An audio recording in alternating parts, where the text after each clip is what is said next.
Good afternoon again. Let's get started. I am super excited about this webinar today. We're going to be talking about the secret sauce behind some of America's best staffing firms.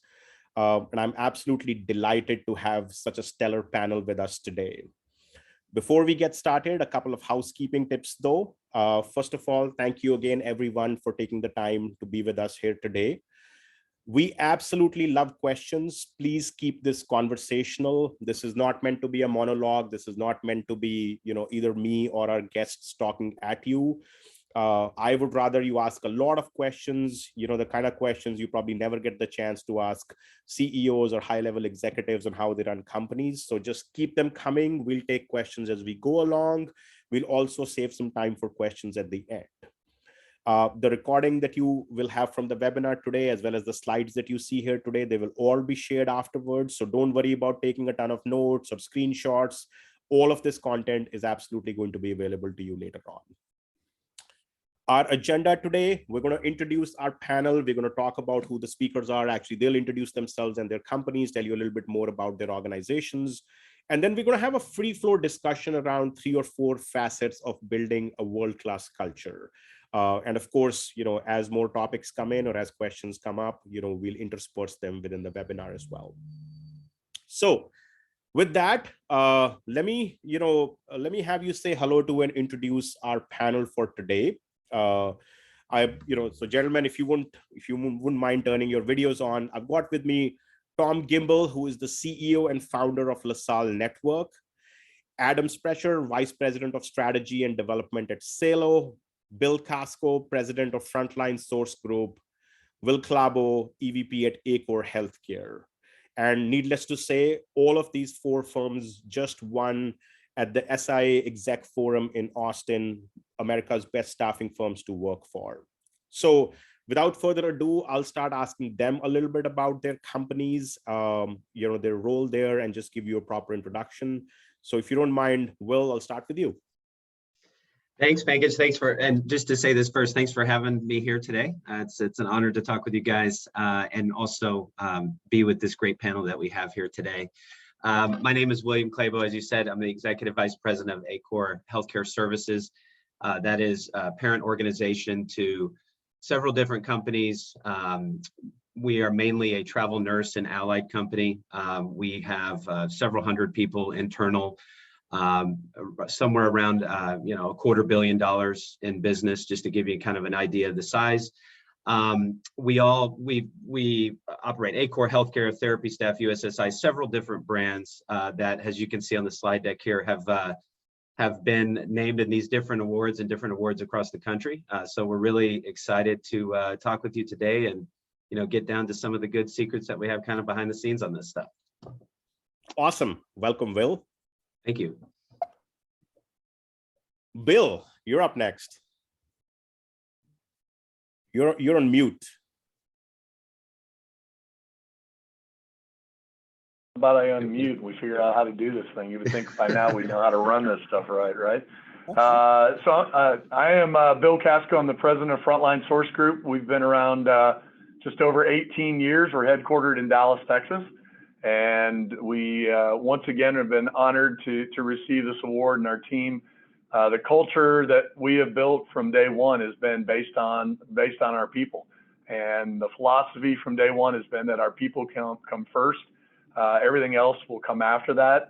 And it's played true over the last 18 years, whether it's recessions or even we've had some unfortunate passings of individuals who worked with us and passed away. Or COVID for that matter. We've always put our people first and said that everything else will come after that.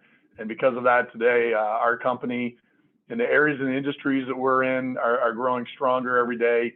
And it shows keeping our people happy and trying to do new things. But putting our people first is the most important part of our job. Thank you, Bill. Appreciate it. Tom? Thanks, Pankaj. My name's Tom Gimbel. I'm the founder and CEO of LaSalle Network.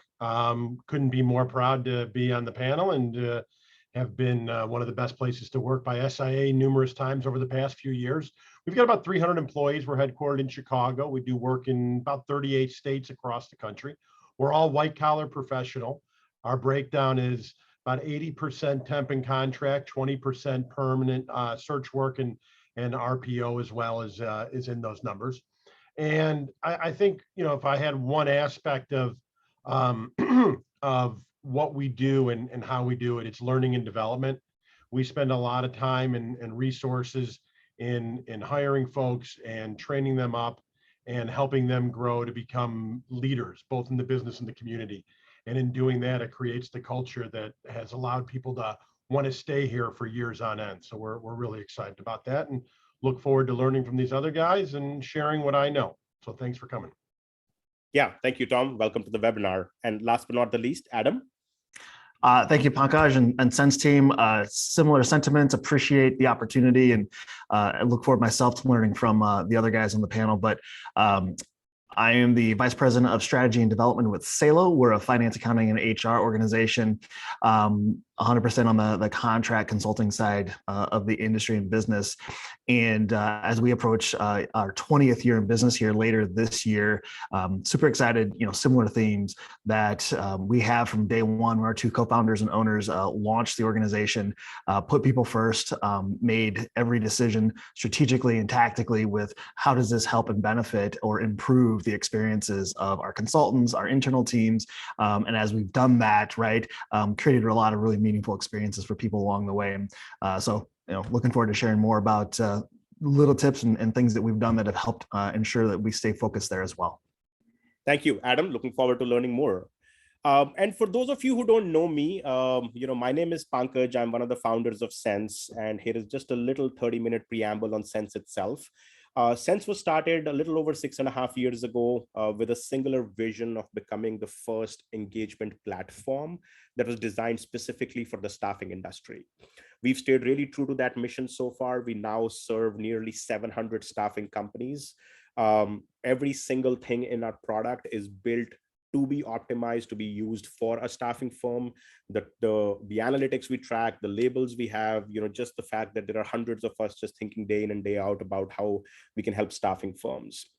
And this proof is in the pudding. We now work with actually 7 of the top 10 staffing companies in the US and more than a third of the largest staffing companies, largest as defined by SIA with over $100 million in revenue.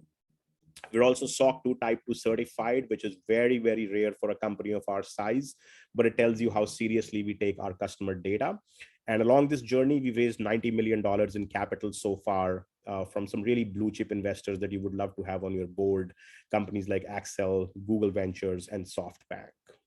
Now, the entire Sense platform is resting on 3 different pillars: growth, retention, and automation.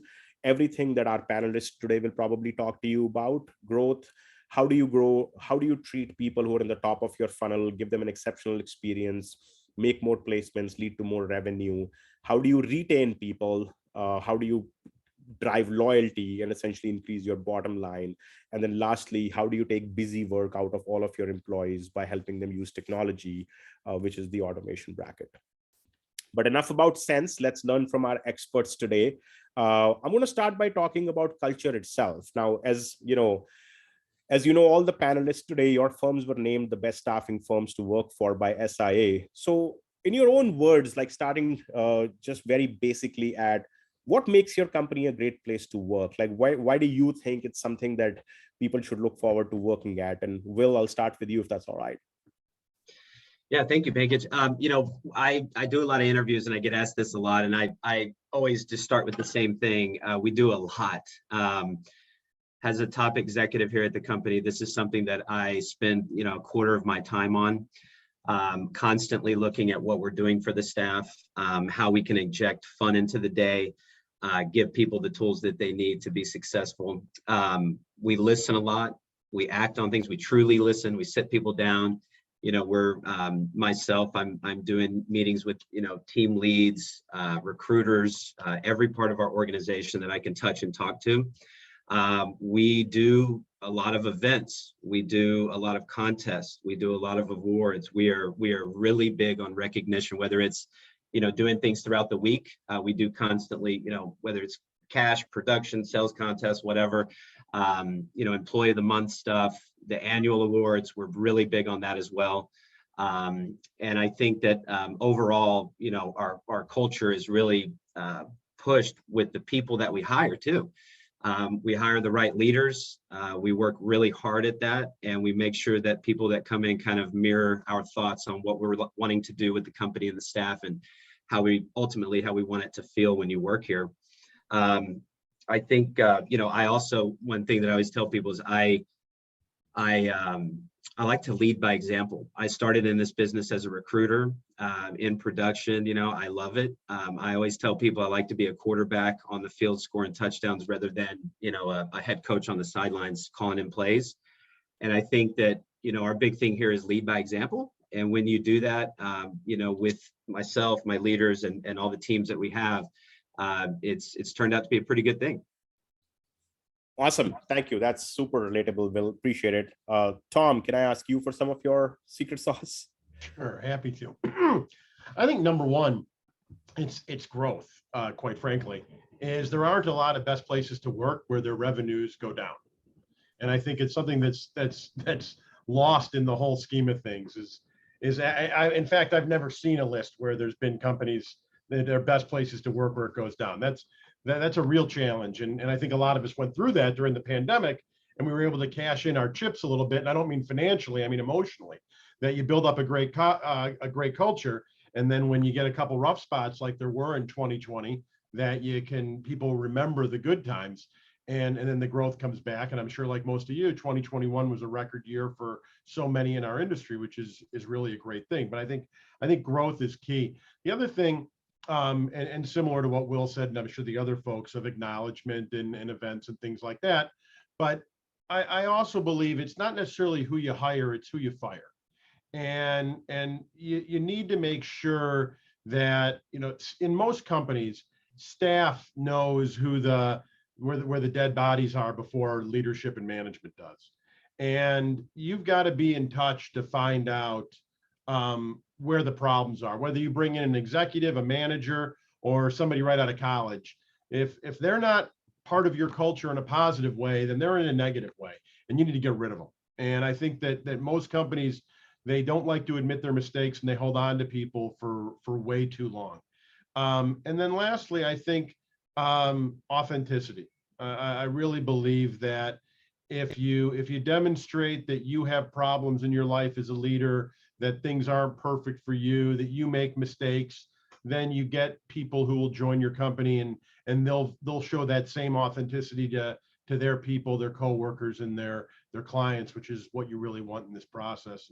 And I would say from a grand scope that those are really the three things that we focus on here. Appreciate it, Tom. Very, very sound advice.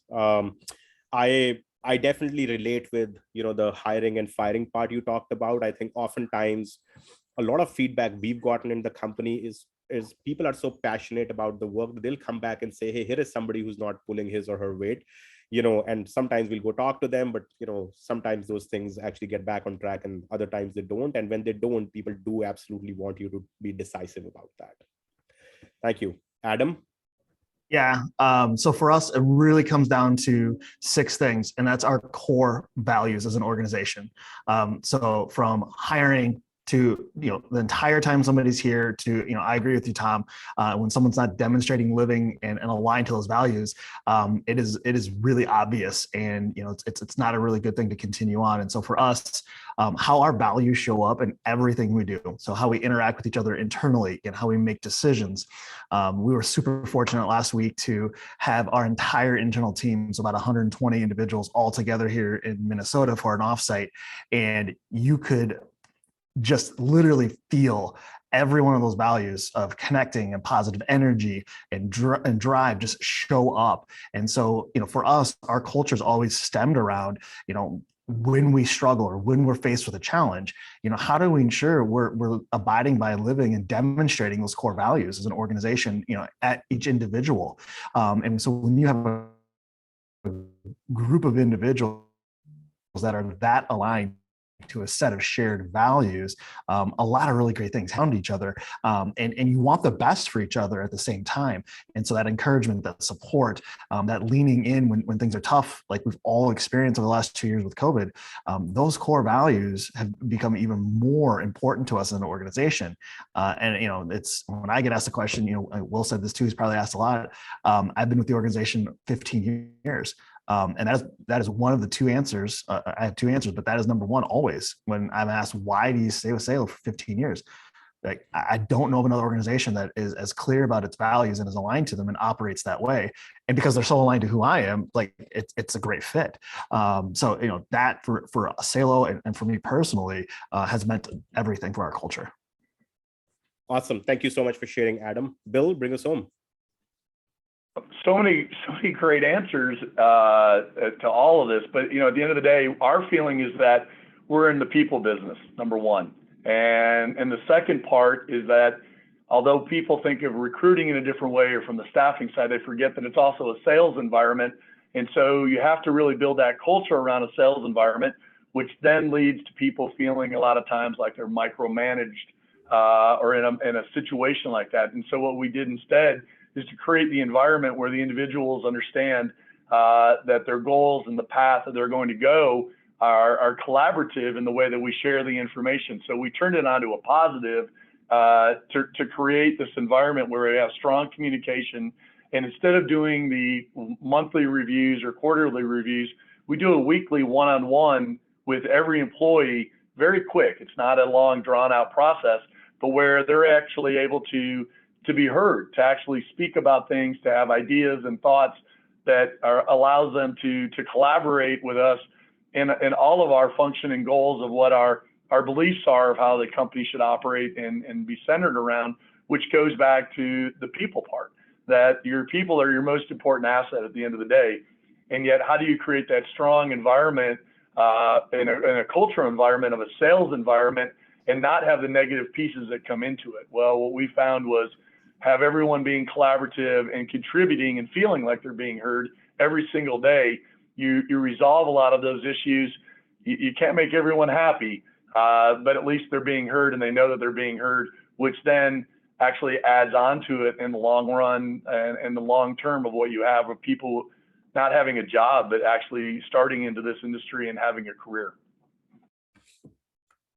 Yeah, I mean, I completely sort of relate with that as well, Bill. I ran staffing companies for 15 years, and it's absolutely a balance between, Tom said it, you have to grow every year, which means you've got to have a sales culture, but at the same time, you don't want the sales culture becoming either competitive or cutthroat in a fashion that it starts eating at your culture. Will, we got a question. Unless that's the culture you want to have. Now, I don't want that culture, and it doesn't sound like these guys want that culture, but I do think that sometimes we try to put everybody into a bucket. Yeah. And I know there's people that are absolute animals in a good way, aggressive guys and girls that go 150 miles an hour that may not, that may leave dead bodies in their wake and so on and so forth. And that might be great for a culture if that's the culture you want to have. And those people want that. It's only bad when you bring those people into a culture like mine. Then but if my people went into that culture, they'd be miserable. And I think that the key thing is to know what your culture is and hire people who fit that.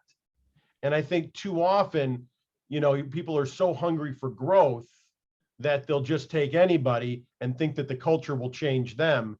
And that's really hard to do. Fair enough. Put square pegs in square holes. Fair enough. Will, we got a question specifically for you.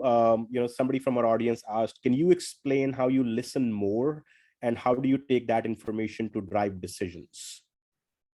Well, first off, it's, things are a lot different in this remote world that we're in.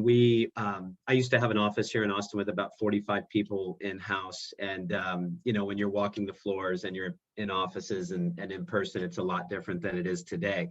So, today I would answer that. And by the way, we went full remote with COVID. So we have completely changed our culture and what we have to do to kind of keep going the way we want to keep going. But I think the first thing is constant communication. We are, like I said earlier, we have weekly meetings with all of our people that we need to be speaking with, and we follow up on those things. So we're listening to people, we are revisiting things. It's kind of an odd one to bring up, but one that just pops into my head. There was one year where we had won certain local Austin Business Journal, a local award, 3 or 4 years in a row, and we didn't get it one year. I think it was on our 5th year we didn't win. And, we kind of had to look in the mirror at that, and we had to go and really look at what our team was saying to us. And some of that was painful, but we listened to them, and we made some changes around things. And I think they saw that and they really appreciated it. Things like that, whether it's on a weekly one-on-one or it's a grand scale on, we do annual surveys where we're trying to communicate. Everything's anonymous. We let people fire missiles at us. We want that. We want to hear what they're really thinking. But I think that the simple high-level answer is just, communicate. Awesome. Yeah. Thank you. All right. Sorry, go ahead, Adam. I was just add that, Will, what you're talking about, something we've instituted here over the last year that has taken on like wildfire, our CEO listening sessions. So our CEO has blocked certain days, like half days throughout, a week or two, and opened up 20-minute blocks for anyone in the organization in any role, any amount of tenure, to schedule 20 minutes and just sit down and have a face-to-face and have here's what's on my mind. Here's what I think about what's going on, or, hey, this is something that's not getting addressed. And that instant kind of access, conversation, visibility, not only to the leadership team gets, a lot of, hey, where is this? But to those team members, they feel like they have that avenue. They feel like they can express their voice and be heard. And it's created, more things for us to say as an organization. Wow, as great as we think we're doing, we still have quite a bit we need to pay attention to, things that we need to lean in and work on, and we can get better yet. And so, giving that, I think to your point, the communication and open doors, you can still do it in a virtual world, but that is really important. Awesome. Thank you. Well, so actually moving right along, culture gets translated to somebody from literally their first day in the organization, right? You never get a second chance to make a good first impression. So, we all agree that hiring good talent, or as Tom put it, hiring the appropriate talent, is an important step, to creating your culture. But you obviously have the opportunity to give these people a white glove experience, really like on day one during their onboarding process. So can you guys maybe talk about what does a good onboarding process looks like, and why is it important to your firm? And just to switch things around, Adam, maybe I'll start with you. Sure. So I think two things that we do that certainly aid to this is, one, we have monthly sessions. So all new hires that are in that month get an opportunity to meet with both of our co-founders. And they have a session that is all around kind of not only just the history and kind of how we got here, but really then the opportunity to paint that vision. So hopefully they heard through the recruiting and the hiring process something that said, "Ooh, I'm excited. I like where sales is going. I want to join that." But then to hear from our founders and our owners to paint that vision of where we think we can go, and how they connect into that, and what their role and their team is going to do to get us there, really kind of helps paint the picture and make sure we need you and we're excited you're here. And so that connection there, I think has really helped a lot of newer team members. And in addition to that, then ensuring that those newer team members, no matter what role it is, have opportunities to connect with senior leaders, right? That they get one-on-one time. So, I don't know that it's necessarily weekly, but we're hiring and bringing on new team members, so it's great. But I have almost weekly, a 30-minute session once or twice with somebody who's new, to make sure to build the connection, make sure that they understand where we're going and the work that I'm doing, but also just to start to put names and faces together, because sometimes you come into an organization, especially if you're a size of some of our organizations, you don't know who's who. And now, especially in a virtual world, unless you're interacting with them, they're part of your team, or you got a business process where you're handing something off, you don't run into each other in the hallway anymore, right? You don't bump each other in the water cooler. And so, having those very intentional connections early on and building those relationships can really help those new team members connect with your culture, connect with what's important, but just really, build relationships. Awesome. Thank you. Appreciate it. Bill, I'm going to go to you next. Thinking about this from a different angle, I kind of go back to the day of the fax machine versus the email and sending in your resume. It's like as time goes on, it's changed. And so when you think about the culture and the way that you bring people into an organization, everyone can say, look, in the past, we probably screwed up. We screwed up a lot of different ways. And you learn from those mistakes and you learn better ways to do things. And one of the things that we implemented was a mentorship program where someone is actually teamed up with another team member at like a buddy system. And for the first 2 weeks they're with us, they're right next to them and they're watching that process and understanding it. So part of that was to understand how you drive your business. Our business is driven on 3 philosophies that we trademarked: people, process, and service. Hire the best people, but you have to have the best process. So we bring them in to teach them the process to make sure they understand it. And what we found is that our other team members find it just as important to make sure that the new people understand that process, to make sure they understand it, live it and breathe it and follow the same process. So they invest that time in them and understand the reward to them will be that things are going to run the exact same. So now today in the COVID period, which is that mix between, or after COVID, the mix between the fax machine, the email, the working in the office and now having remote, how do you keep that culture still going? So what we do now is even if they're going to be remote or a hybrid, they're in the office for 2 weeks, period. No matter where they're located, to be next to a member, to be spending that time so that we have that transition that's taking place to really share that knowledge and the process so that they know they have someone they can count on. And so it's really that putting that arm around someone when they come in the door and changing the way that we do things and looking at people not as a competitor or another recruiter I'm going to have to go up against, but as that team member that together we make the company better, which does increase your revenue, which continues to make us the best place to work. Thank you. Tom, I'm going to throw a 2-parter at you. So tell us about your onboarding, but we also got a question from our audience. So let me explain that question to you. The question says, how much do you agree with Hofstede's model? Do you think that factors like nationality and geography affect company culture?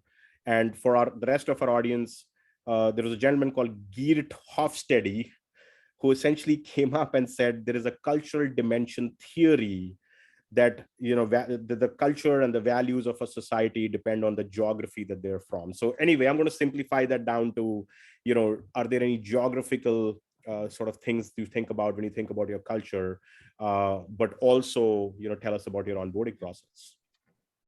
I don't know why I get the 2-part question. I had to actually write it down so I wouldn't forget. I just turned 50 the other day, so I gotta give myself tips here. So I would tell you the onboarding process, the best thing we've done, and I'm sure these guys would agree, the more size you get, the more resources you have that are available to you. But we invest a ton in learning and development. We've got a 4-person team at 300 employees. So we're at like a 70-to-1 trainer to employee ratio. And if you take out our executive team and our senior management, it's closer to a 55 or 60-to-1 trainer. And this not including our human resources department. These people purely do learning and development. So I'm a big believer in, while we have an LMS, a learning management system, that's still classroom style teaching, coaching is really important. So I'm a firm believer in that. And that's part of the onboarding process. And my belief is, if you hire people and you're not willing to invest to train in them, then you shouldn't hire them, right? That's the investment you take when you bring people on. Secondly, is you should make when they come on board a fun, exciting experience. And whether somebody's 50 or 25, there's anxiety walking into an office or even logging in if you're doing it remotely. And it should be something that at least makes them fun and happy. Now we're a hybrid. If you live near an office, we're in the office Tuesday, Wednesday, Thursday every week. And so, we used to do it on Mondays. Now we start people on Tuesdays, but we basically have a party for new hires when they start, but we tell them, we want you to feel comfortable and be excited, but now we're going to hold you accountable. And we've gone through phases, I'm sure other people on the panel have, where you coddle people too much and they think the fun comes first, and they don't realize that the fun is a result of the results of what you're doing. And so, the phrase I use all the time is compassionate accountability. And we walk through and we explain that we're not afraid to hug you, but we're going to hold you accountable. And you're going to, you're going to hold yourself accountable to us. We'll hold ourselves accountable to you, and together we'll do this. And I just believe that all employees, they might not know it, but they want authenticity, and they want to know the truth. And you have to admit your foibles and your mistakes, and you ask people to admit theirs, and it takes time. It takes a lot of time. And as I said in the beginning, you get one or two bad people in a department or a division or a unit or a practice area, whatever you call it, and it can take 6 months, a year to fix it. And so you've got to be really, really conscious of the behaviors of the people you bring on board. And we're very in tune to that. And I think the other thing about a separate learning and development team is they don't, I don't mean this in an exact way, but they don't care about whether people make it or not. Their job is to get the right people trained up. When you have, and I'm a big believer of management training, don't get me wrong. I think managers should train their people. However, especially in an economy like we're in now, managers need people to do work. And it's a job shortage for us as much as it is for our clients. And sometimes managers will overlook shortcomings if they've got people to do the work. And when you have a separate learning and development team, they're not worried about those people getting their work done. They're worried about getting the right people up and running. And so I think having a separate set of eyes is really valuable in the onboarding process to make sure you haven't made a hiring mistake. And then second thing was, how much do I think geographical differences play a role in it? I believe there are. I think people from the Northeast and people from California are very different, just as different as the analogy I always give is the companies really define the regions, right? Goldman Sachs is different than Facebook.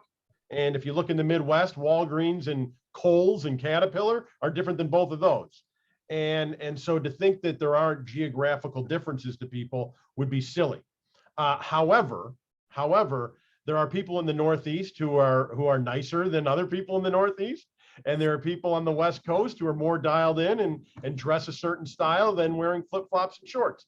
Like I said earlier, you've got to find the people, whatever region you're in, who in their heart and their brain fit the mold of what you want. That's right. I believe that. Thank you, Tom. Thanks for sharing. Will. Yeah, and I think you made some really good points. I liked what Adam said about intentional connections. It's something that we do a lot when people start. I think that especially in this remote world that we're in, as I mentioned earlier, we are working very hard to make sure people feel connected, not only to their team, but to the company. As somebody else said on the panel here, with kind of driving the bigger picture, we surround them with everything that the panel just mentioned in terms of learning.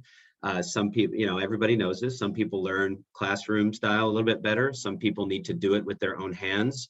Some people need to, watch or read. There's all these different things that we do. So we take the training, serious, as Tom said. And, I think the other thing is we've really done, we've really looked at this and said, and over time, I've been with this company 10 years, and we've looked back on a lot of data and a lot of hiring, and we've looked at people that we feel like we've really done a good job on that orientation and the onboarding, and it turns into results. It's a real thing. So we take it, serious as well.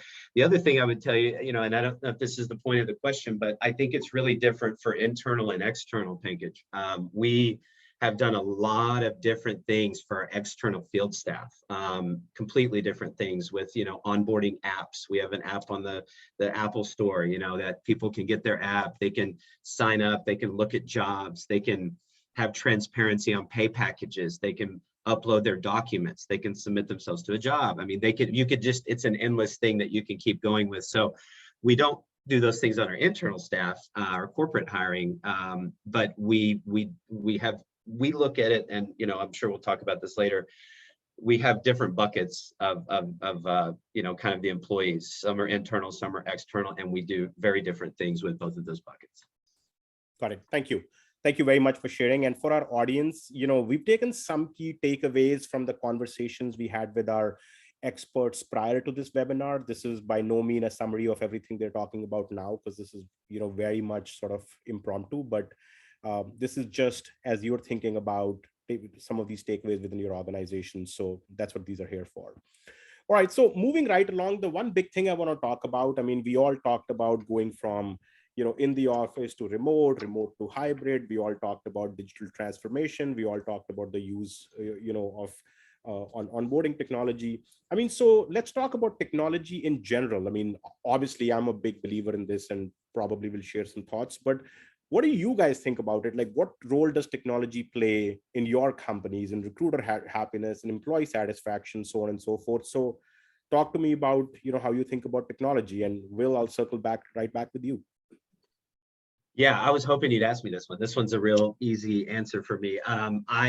I do a lot of recruiting at our company, so I talk to a lot of people that we hire, and I will tell you that, one of the first things that recruiters ask me now is, tell me about your tech stack and tell me what tools we have as a recruiter.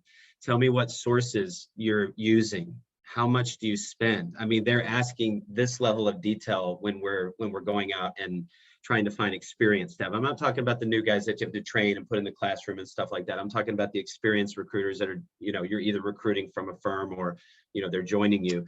So I think for us, it's most of that successful recruiter workforce won't take a job in healthcare staffing unless you have some of these tools. So for us, we really kind of opened our eyes and got really serious about this maybe 3 or 4 years ago and injected everything. I mean, we have a very strong appetite around this section here. And I can tell you, just to give you a very, black and white example of this around happiness and satisfaction, how does it translate to productivity? When we started this 3 years ago, since then, we have doubled our recruiter headcount in all of our verticals, every single business we have. So it's real. I read some of the SI surveys, and they'll have some anonymous quotes given to people, and it just blows my mind when you'll see these quotes like, we don't need this. This isn't for our business. I do this and it doesn't work in my area. I can't believe that. I think that that's wrong. I think that you can inject technology. And what I try to do is not only technology, but automation, both on every single part of our business. And you can look at it from the back office to the processing, all the way to the front, sales, everything. And that's what we do. And it's so I'm kind of answering in more of a recruiter way. It's everybody way. Our salespeople are using Sense. I mean, there's all sorts of things that we could talk about with this, but I think that it really kind of plays more than a role. I think it is everything to these guys with their happiness and their satisfaction. It's a pillar now. It's foundation. Absolutely. Yeah. Absolutely. Tom, can you add some stuff in? I mean, number one, it's just Sense all the time, right? You're too kind. But no, I agree with what Will was saying. Is people would rather have it. The biggest problem you can have is you give it without training people on how to use it, or you just throw it out there and you think people are going to get the most as they can. And I think you've got to, sometimes you got to ease people into the tools. A lot of people want to have excuses. The best recruiters are always going to say, give me a phone and a computer and I'm ready to roll. Right. And we'd all kill for an office full of those people. And then you get the ones who are really good and they can use the technology, and it really just increases their efficiency. And I always say a bad recruiter is a bad recruiter with the best technology in the world. Right. Yep. And a good recruiter is a good recruiter with no technology. But you take a good recruiter who's technologically apt to learn and you give it to them, it's a great tool to be much more efficient and to close more business. Awesome. Adam? Yeah, I mean, I think the theme here is it's table stakes, right? I mean, if you're going to market to try to attract recruiters or those that are going to go find talent for you, and you're not offering a diverse tech stack of technology, or at least something that's going to give them a competitive advantage, good luck, right? You're not going to get that talent to join your organization. So I think that is a kind of a benchmark now that just it's going to be this way going forward. I go back to something Tom said early on. One of the things, though, is how does that technology really enable growth, right? At the end of the day, recruiter happiness they're the happiest when they're placing people, when they're making money. So how does that tech stack, how does that specific technology and tool enable them to help find more people and put more people to work, right? When that is happening at a higher rate, whether it's through better efficiency, whether with better processes, at the end of the day, putting more people to work, everybody's happy. And so if you've got the right tech stack, Sense included, you're gonna put yourself in a better position to do that. And your recruiters are gonna be happy. It's gonna increase engagement. It's gonna increase retention. All of those things that we're looking to continue to improve will happen. But it starts with having the right tech stack, and something Tom also said, ensuring people understand how to use it and they're maximizing it. Right? I can't tell you how many conversations I've had with individuals across organizations that they put something in and it didn't stick. They put something in and it's not getting the results they were promised. It's like, well, more than likely, it's not the tool, right? It was the implementation, it was the adoption, it was something else. It probably has nothing to do with the tool. So if you want to make them happy, give it to them, put them in a position to be successful. Awesome. And while we're talking about this, I actually got a question from the audience, which is for anybody who wants to take it. How much time do you take to evaluate your tech stack to maximize utilization and encourage data integrity? Yeah, I can answer that. For us, we never stop. So it's something we say around here a lot. There is no such thing as excellence in any part of our business. We just constantly chase it every day. So even when we feel great with our tech stack, which we do right now, we still have demos with new companies. We're still looking at new products. We have an appetite that really won't go away. We will constantly be chasing how to evolve, how to tweak, and make our overall product as the staffing firm overall product better. Awesome. Great answer. Exactly what I would have said. Technology is not a one and done thing. You just have to keep at it.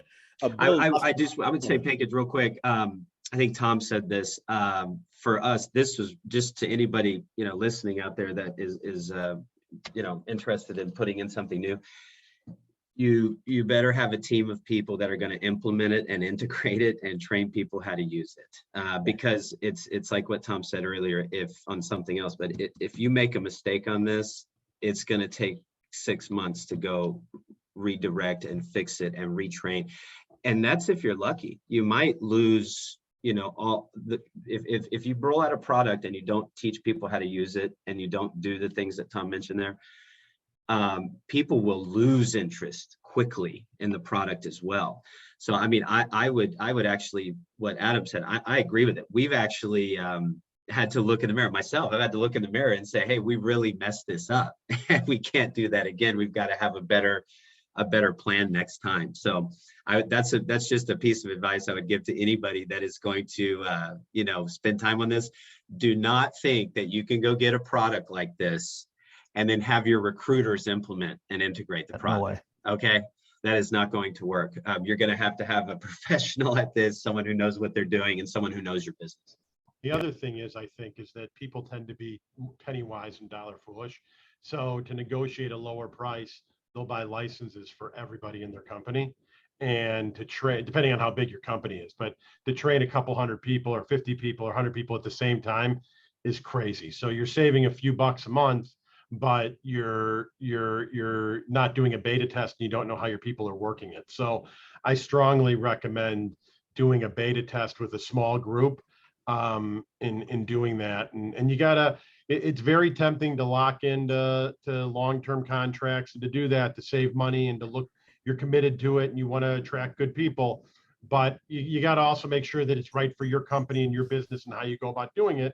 And there's a lot of products out there.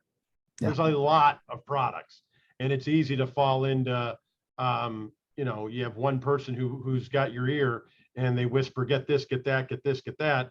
And before you know it, you're spending hundreds of thousands of dollars and if not more, and your people aren't utilizing it the right way. So there is a strategy to it, as Will was saying.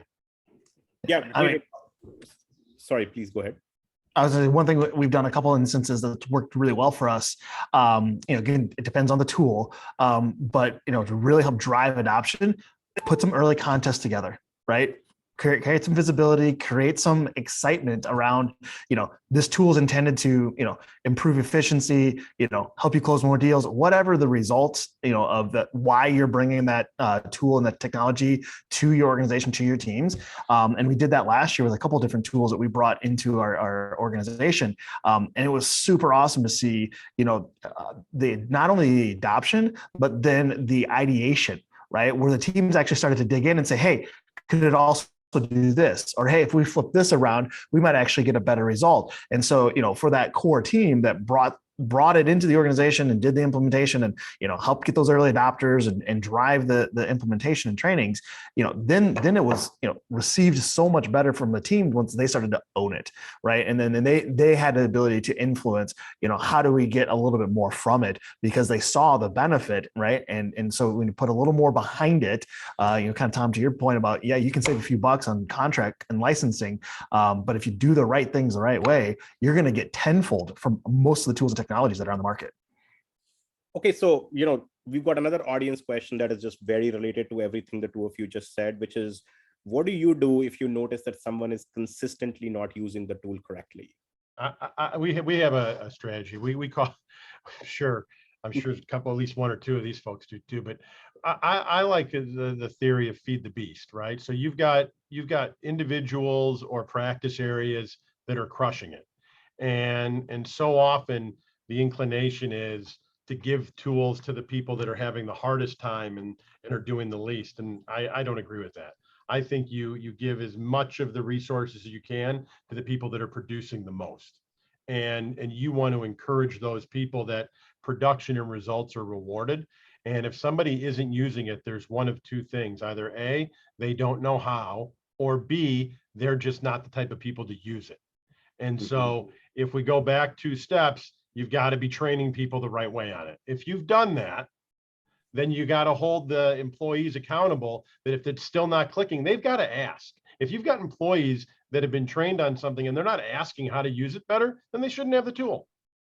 And you've got to define your culture, if your culture is to handhold or not. But this is about what we do, right? And my belief is, if you've got an employee who isn't using a tool and isn't asking for help on how to use the tool better, you've got other problems besides a technology problem. Yep, fair enough. Bill, I've been waiting to come to you. Give us your thoughts on technology. I'm afraid to jump in here. So here's the deal. This is going to be the opposite, maybe, in a lot of ways. It's all about being efficient, number one. And number two is that everybody wants more, so they have to do less. And that's what technology allows us to do. And so I have this belief that you can actually over tool. And so when you roll something out and you bring a new technology, you absolutely do a beta. You absolutely test it in the group to see how it works. You look at your process to see how it's going to work and flow through your process of the entire sales environment with your company. And then you determine, is this going to actually help or hinder? There are tools out there that really don't help, that actually create more work. And so it's important to drill down to understand, for your environment, how is that going to play? What is it going to do with the end result? And how is it going to make it more efficient for your person, your people, to go home at night and go, gosh, they give me the best tools? Because we all know, as recruiters, there's only one tool. It's the most important tool of all, and that's the phone. And it's never going to go away. It's not going to change. It's about the communication. And these add-ons that we put can sometimes actually burden individuals. And when you have people that are not going to use a tool, sometimes that problem is more about maybe the age, maybe their experience with technology. I'm kind of blown away today to even interview individuals and ask them about, and this ages me, typing. I mean, this is something that we think is easy to understand, and yet they don't teach typing in school anymore. They call it keyboarding or something, but it's not the same. It's not the same as what a lot of us grew up with. And so instead of even getting to the point of understanding just basic typing skills that we use today, every single day, even the option of using the difference between an Apple product and a Microsoft product or Word product, or using Outlook versus their phones or the way they do things. There's a large gap in technology that takes place as well. So you have to take that into consideration when you're looking at the tool and how you're going to use it. Because at the end of the day, we're spending money on things that all we're hoping is that it helps everyone do their job better. make it so they spend less time on some things, and make it flow easier for each person each and every day. But I do believe you can overtool, and sometimes it's important to pull it back and realize they don't have to have everything. Fair enough. Okay, we've got one technology question that I'll throw out just for 10 seconds. Is there a way to use technology to help enhance one-on-ones and make sure they're effective and have some takeaways or accountability?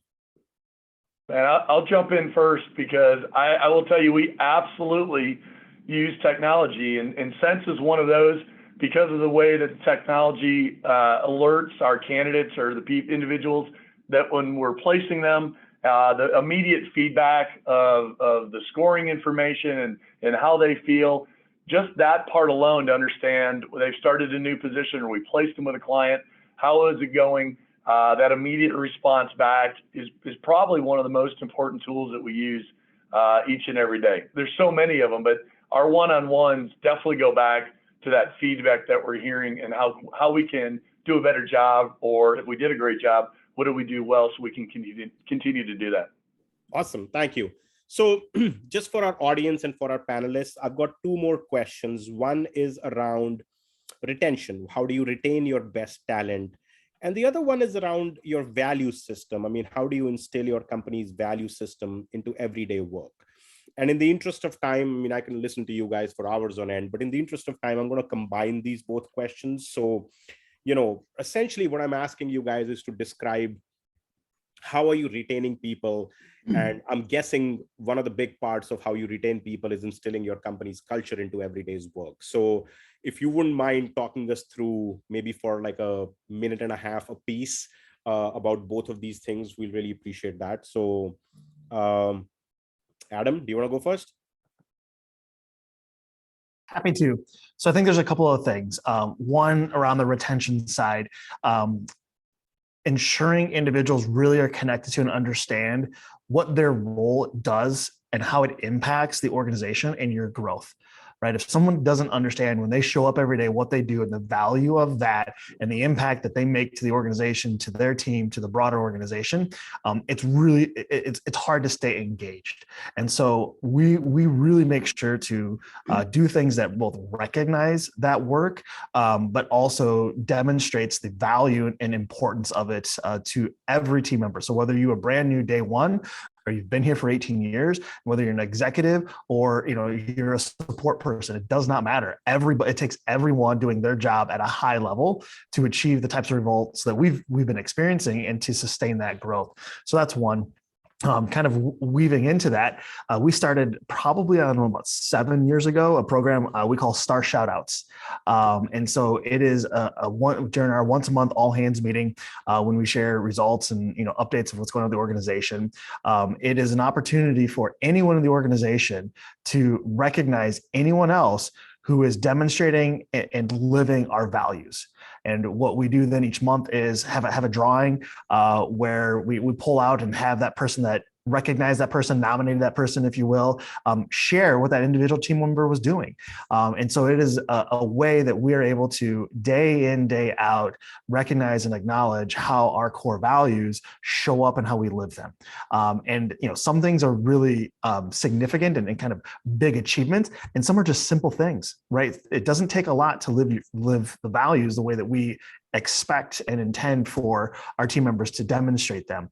So that recognition and keeping that alive and something that we talk about on a regular basis, I'm pretty confident plays both into the retention, but also the culture of how our values impact what we do day in, day out. We start every internal meeting. And so whether it's our once a month all hands meeting, whether that's a leadership meeting, whether it's a team meeting, our board meeting, our first slide is always our purpose, mission, and values. And it's not there just to have it there. We actually start every meeting talking about that and talking about what's been happening where those things are alive. What are we doing to work on those and to ensure they stay very visible in the organization? And it never ceases to amaze me, the things that you hear, the things that you learn about what's going on with individuals, with certain teams, when you tie it back to those things. And so that really has ingrained those really strongly inside of our organization. And, certainly again, plays to how and why that cultural and the experience people have working internally is what it is, and certainly lends itself to retention. So, those are a couple of key things I'd mention. Yeah, thank you, Adam. Great points in walking the walk. Tom, I'm going to come to you next and also maybe weave in an answer to this question somebody asked. Can you describe your process in crafting your mission statement and defining your culture? How did you bring all the pieces together and implement it? Sure. I think we're a little bit different. And I think that's why you have us all on here, that we all run different companies and different cultures. And that's a good thing. I think if every company is the same, we've probably got a problem. I'm not a big fan of objective company values. And we always go back to here, and we always say, Enron's values were integrity, right? They're not around anymore. And I think that when you have something that can be subjective, you've got a real challenge. What happens when your superstar gets a DUI? It's not killing somebody, it's not murder, it's not sexual assault. Is that something you're going to fire somebody? But do some people find that to be a value that doesn't align with theirs? If you have people that are believer, are religious, and their faith is important to them as a value, but the company has people who have different faiths, is that tolerance, or is it a different value? And so what we've tried to do is make it more about things that are more analytical in note, like a sense of urgency, right? Do we all move fast? Because if somebody isn't going as fast as they can for a client delivery, you can measure that, right? And we talk about, does somebody have a desire to learn? Are they taking the training through the LMS? Are they showing up for training? I think that's really important, right? And those aspects to me tend to be much more measurable and more important, quite frankly, because then someone can't say it doesn't align with what I believe. And we go through those things, and that's a big part of that. On the retention side, my belief is you got to keep people challenged. At the end of the day, and I think Bill said this really well, it's picking up the phone, and in this day and age, it's sending out emails. But it's phone and emails. And we've all hired people, and we've all been on LinkedIn, and we've all seen people who work for a different firm every 18 months, every 2 years, every 6 months, every 18 months. And then you take a gamble and you hire the person, and their output is really poor. And you get it. And going back to the technology conversation, when you hire the person and they're more excited about onboarding the new technology versus doing the job, you know why they're not staying at a place long enough. Right. And so I think that there's some real basic stuff. But the key is, if you want to retain people, have defined points of what your expectations are and let them know. Awesome. And if people know what they have to meet, they'll deliver. Thank you. Bill, I want your words of wisdom, but in 30 seconds flat. It starts at the top. Never ask someone to do something you won't do, and understand that as leaders of companies, we actually work for them. And I think that's one of the other things that people forget. Our job is to keep them happy and and create that environment and the opportunity at the end of the day. Thank you.